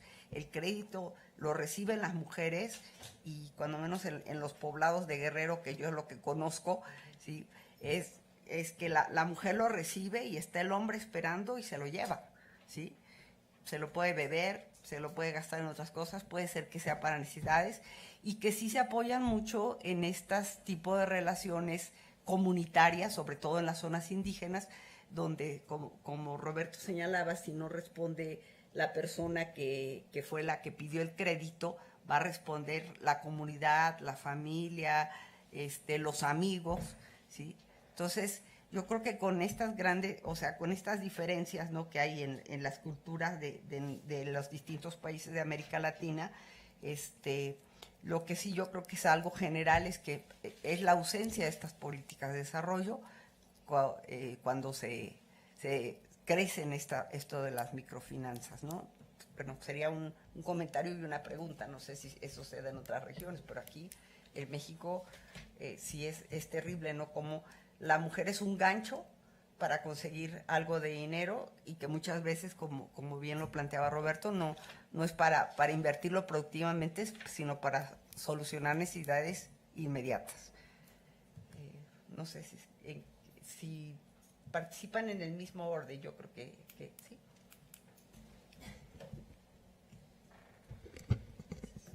Antes que nada, muchísimas gracias por los comentarios y preguntas. Yo tengo tres planteamientos, vaya, ¿no? Porque realmente es muy difícil agotar esa problemática tan compleja en tan poco tiempo, ¿no? La primera es algo que Patti mencionaba sobre el costo efectivo del crédito en nuestros países, ¿no? Y complementó diciendo, o sea, ¿por qué con el costo efectivo del crédito tan elevado la gente todavía se endeuda con esas condiciones? Y la respuesta ahí sí es fácil, porque no queda de otra. Es lo que hay, ¿no? Y la gente toma prestado no mirando lo que está pagando en términos de tasas de interés, sino cabe o no cabe en el presupuesto. Entonces, no puede cobrar tasas de costo efectivo de crédito 80% año, que no hay bronca. Yo en mi tarjeta de crédito personal brasileña ni les cuento, porque solo la uso en emergencia, pero 164% al año. Entonces, esas son las condiciones de financiamiento de las finanzas personales en nuestros países. Entonces, uno es investigador y objeto de investigación simultáneamente, ¿no? Y víctima. Y la segunda cuestión, que ahí sí yo creo que yo creo que sí hubo consenso más o menos entre nosotros todos, pensando de que sí, la cuestión de las microfinancieras emerge en un contexto de crisis de una política explícita de financiamiento público al desarrollo, ¿no? Pero ahí también, sin ser cínica ni nada, pero es un poco lo que hay, ¿no? O sea, yo creo que sí habría que revitalizar la banca pública, pero lo que estamos viendo es lo que quedó de la banca pública en América Latina está más bien convirtiéndose en otra cosa, ¿no? Entonces es más fácil que el BNDES se convierta en la Financiera Nacional de Desarrollo en los próximos 10 años que el camino al revés. Entonces, sí. Lo ideal sería que las microfinancieras o las microfinanzas virtuosas fueran algo complementario a una estrategia de desarrollo, pero más bien van tomando otro protagonismo. Y finalmente, mi última intervención es parte pregunta, parte comentario para Roberto, porque siempre que uno habla de cuestiones de género, siempre está en territorio más complejo ahí, vaya, ¿no? Y yo tengo 2 consultoras particulares que son mis becarias, que esas sí estudian un montón de cuestiones de género, y ante cualquier duda yo voy con ellas para no meter la pata, vaya, ¿no? Entonces yo sé que hay... toda la literatura sobre el empoderamiento de la mujer es muy institucional, muy a la Banco Mundial y qué sé yo, pero a la vez está amarrada con la cuestión de autonomía, de lo que Patti mencionaba, ¿no? O sea, no es, ok, si las mujeres son sujetos del crédito por parte de esas microfinancieras con una forma muy plancomaña, vaya, ¿no? Aún así, están obligando una discusión dentro del hogar de negociación. Entonces, en un contexto en que ellas siquiera eran sujetas a ser explotadas como clientes de esas microfinancieras, siquiera tenían ese instrumento de negociación en el hogar. Entonces, en ese sentido, quizás uno pudiera problematizar que esa preferencia por las mujeres en términos de clientes de esas microfinancieras, aún de una manera medio torpe y difusa ahí, está empujando una discusión al interior del hogar, en la división de tareas al interior del hogar. Entonces, eso no sería bienvenido. Muchas gracias. Bueno, no, solo una respuesta tal vez corta a algunos de los puntos. Ya Mónica ha tocado bastantes. Yo creo que, digamos, dentro del globo de las microfinanzas están microseguros, microcréditos e incluso diferentes tipos de productos. Por supuesto, dentro de ese globo de las microfinanzas, digamos, está el microcrédito, y es la versión, digamos, formal, que está registrada, que tiene un regulador y demás. Pero pues también hay otras formas, digamos, informales de financiamiento para estos sectores que finalmente este tipo de microcrédito solo existe en las economías emergentes definitivamente, o no sé si existen las de centro, pero si existe es muy mínimo, porque pues surgen es como una solución temporal a las fallas del desarrollo. O sea, realmente el microcrédito emerge es como en una situación desafortunada en los países emergentes que hemos fracasado con las políticas de desarrollo. Es como una cosa paliativa temporal, ¿sí? Y no puede ser finalmente pensarse como una política de largo plazo, ¿no? Porque, por ejemplo, para Esther Duflo y para todos estos tipos de personas que hacen experimentos, ellos dicen, no, la economía el rol del economista es como un plomero que tenemos que tapar algunos huequitos, algunas fugas de agua, ¿sí? Entonces ella en su conferencia que va por el mundo, ahora que es muy famosa, dice eso. Entonces, no, este tipo de intervenciones de microcrédito, lo que uno tapa es los leaks, las fugas del tubo. Entonces, con este tipo, como que vamos pañetando las fallas, pero realmente no es una solución estructural. Y emerge entonces en unas condiciones de falla de las políticas, pues de nuestras políticas de desarrollo. Y 20 años después, lo que muestra es que o sea, en esta nueva etapa, después de los 90, se profundiza mucho más, porque pues estas políticas siguen fracasando. O sea, las políticas estándar de la macroeconomía, de la corriente, pues siguen fracasando, y entonces así se profundiza más, digamos, el crédito, y es una herramienta mucho más, digamos, rentable, ¿no? Y eso creo que es lo desafortunado. Lo decía Patricia, yo creo que bueno, hay un tema que sí es clave, y es definir qué es microcrédito en cada lugar, pero usualmente está para los reguladores está dado por el monto. Sí, digamos, cada país establece, digamos, un monto, pero lo que sí es claro es esa correlación siempre que existe entre riesgo y y tasa de interés. Se supone como es una población muy riesgosa, pues le cobra un interés pues muy alto y si la gente tiene que tomarla, pues lo toma porque es mucho mejor la tasa de interés decía del 80% en el mercado formal que la del gota a gota. Entonces es como el argumento con el que uno sufre cuando va a debatir estos temas con los defensores del microcrédito. Dice, pero es que esto igual es mejor que el crédito de usura y que está ligado a redes mafiosas, ¿no? Porque el crédito de usura no solo es que esté ligado a un agiotista, sino que en los países con vínculos con grupos criminales y con grupos armados, pues el microcrédito se vuelve uno de los mecanismos ligados a las redes de poder mafiosas. Entonces ahí el problema es mucho más complejo cuando uno entra a criticar la microfinanza, digamos, formal. Entonces ahí es donde se juntan todos los dramas emergentes que son mucho más, digamos, complejos, ¿no? Y pues definitivamente yo pienso que, como lo dije en la ponencia, en el corto plazo, pues tienen que existir de algún mecanismo, pero para garantizar la sobrevivencia, porque evidentemente no van a ser una política de largo, pues de largo plazo, y tal vez lo que tú dices arriba, así, verlo virtuoso, es virtuoso de nuevo en el corto plazo, porque esto no puede ser virtuoso en el largo plazo ni pensarse como una política. O sea, algo que emerge de un problema en la política de desarrollo no puede ser la solución a esto, ¿no? Y creo que ese es el punto fundamental. Muchas gracias. No es tan complicado.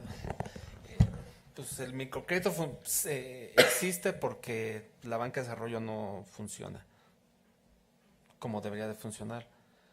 La banca de desarrollo sí le presta a las microfinancieras, la banca de desarrollo le presta a la Chrysler, a la Fiat, a esas microempresas, pero no le presta a las otras microempresas. Entonces surge el microcrédito, es visto como un negocio. O sea, todo esto forma parte de las reformas estructurales del Fondo Monetario, del Banco Mundial. Esto también está documentado. El microcrédito funcionaba antes de forma solidaria,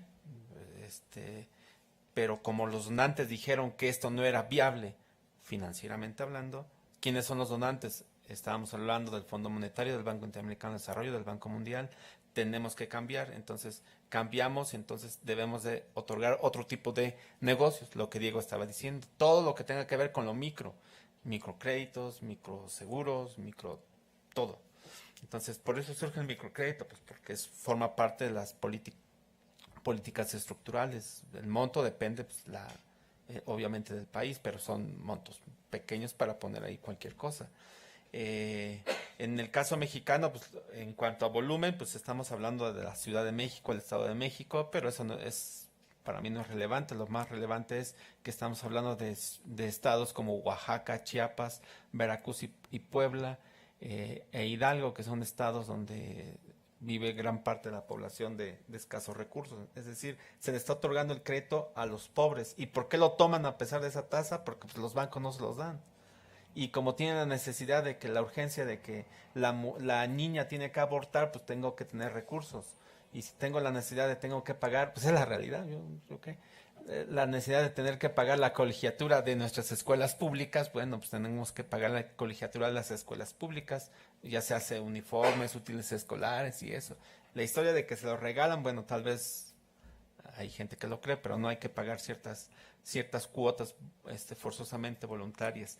Entonces, por eso recurren al microcrédito. Lo hemos preguntado, ¿y por qué a ellos? Si es muy caro.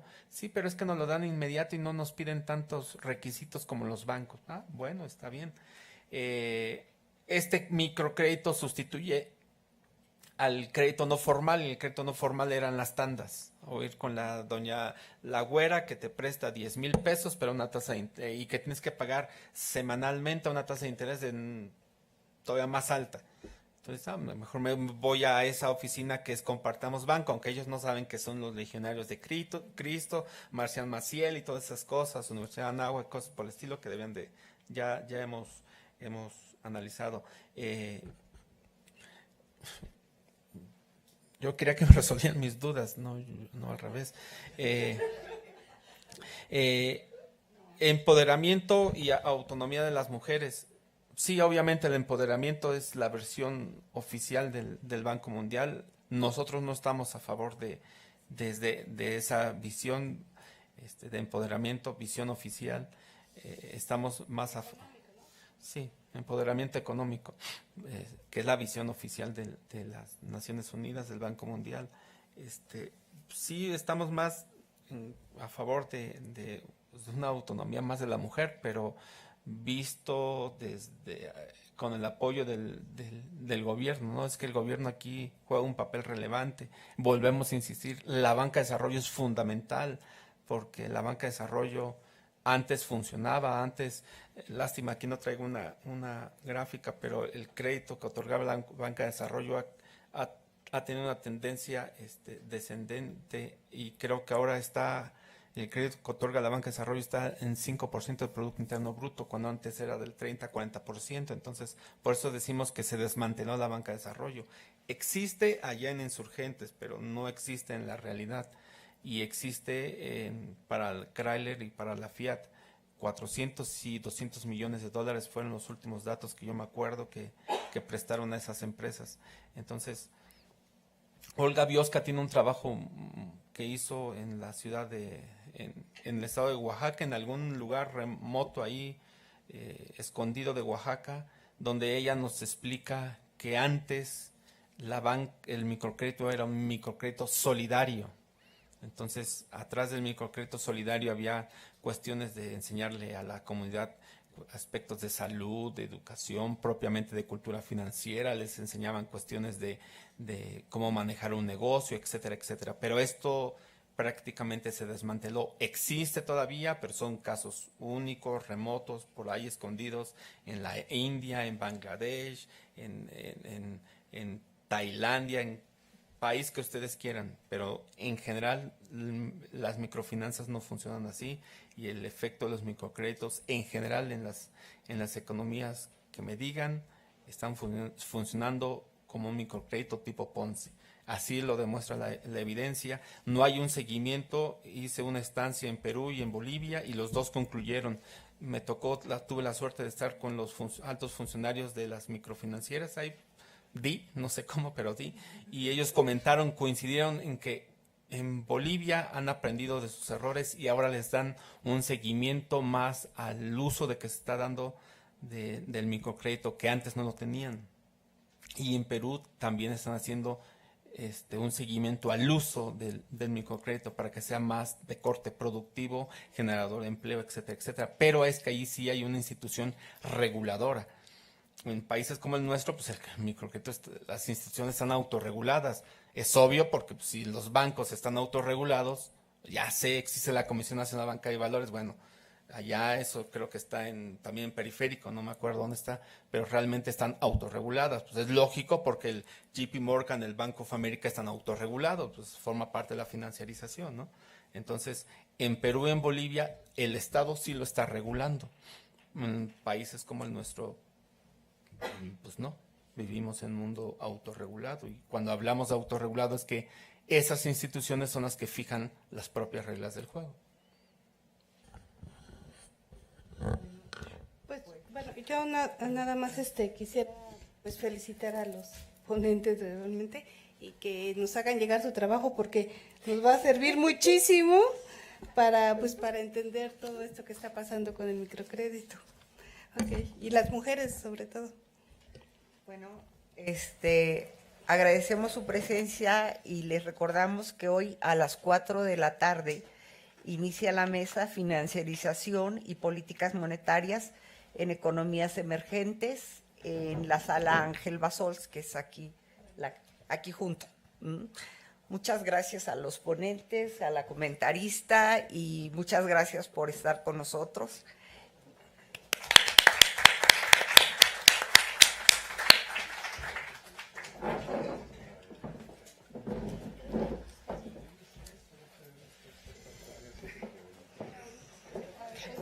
Pero de verdad que está bien interesante.